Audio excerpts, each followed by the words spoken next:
요즘 혼자 생각해보는 문제가 몇 가지 있는데 그중 한 가지가 중국인들에 대한 생각입니다. 중국이란 나라는 수천 년간 동아시아 문화의 중심국이었습니다. 자타가 공인하는 위대한 문명이었지요. 수많은 사상가들과 문장가들이 있었고 아름답고 웅장한 예술과 건축물이 있던 나라였습니다. 그런 나라의 사람들이 고작 7, 80년 공산주의 이데올로기에 취해 있었다고 이렇게 사람들이 천박해질 수 있는가 하는 것입니다. 거짓말을 밥 먹듯이 하고 아무 데서나 용변을 보고 온 세상 사람들에게 거리낌이 되는 사람들이 되었다는 사실이 정말 이해가 안 가는 겁니다. 도대체 공산주의의 무엇이 중국인들의 인간성을 저렇게 짓밟아 놓은 것일까요? 물론 모든 중국인들이 다 그런 건 아니라는 것을 잘 압니다만 그냥 전반적으로 그렇게 느껴진다는 것입니다. 그런데 그런 천박한 경향이 우리나라 사람들 사이에서도 점점 더 심해지고 있다고 느껴집니다.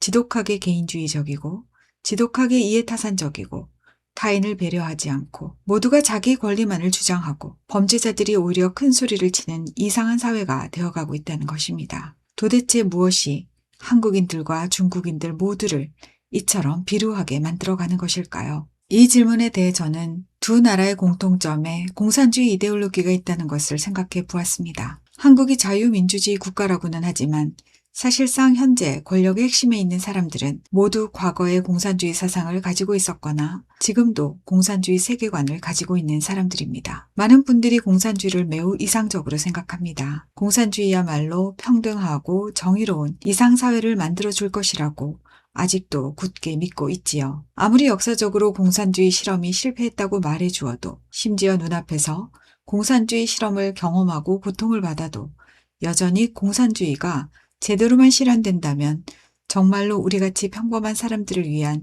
유토피아를 만들어줄 수 있을 것이라고 믿고 있습니다. 거의 사이비 종교 수준입니다. 그러나 공산주의는 이 세상에서 가장 돈과 권력을 좋아하는 사상입니다. 이 사상에 취한 사람들은 겉으로는 약자를 위한다고 하고 정의를 외치지만 사실은 공산당의 이익과 자기들의 권력을 지키는 데만 관심이 있습니다. 이들은 자신들의 행위를 심판할 수 있는 초월적인 절대자를 믿지 않고 죽으면 끝이라고 생각하는 사람들입니다. 그러니 이 세상에서 최대로 누리는 것 이외에 다른 선택지가 없는 사람들이죠. 이런 생각을 가진 사람들이 많은 사회는 결국 인간성을 상실하는 극도로 천박한 사회가 되는 것입니다. 중국을 극천민 자본주의 국가라고 부르는 이유가 바로 여기에 있습니다. 돈이면 물질이면 다 되는 사회이니까요. 갤럽을 비롯한 여러 여론조사 기관의 조사에 따르면 무신론자의 비율이 가장 높은 나라가 마카오, 한국, 홍콩, 중국 순서라고 합니다. 공산주의 국가인 중국계를 제외하면 한국이 전 세계에서 가장 무신론자의 숫자가 많은 나라입니다. 더 이상 정의로운 심판자를 믿지 않게 된 한국인들, 권선징악을 해줄 초월자에 대한 믿음을 잃어버린 한국인들이 어디까지 추락할까 싶네요.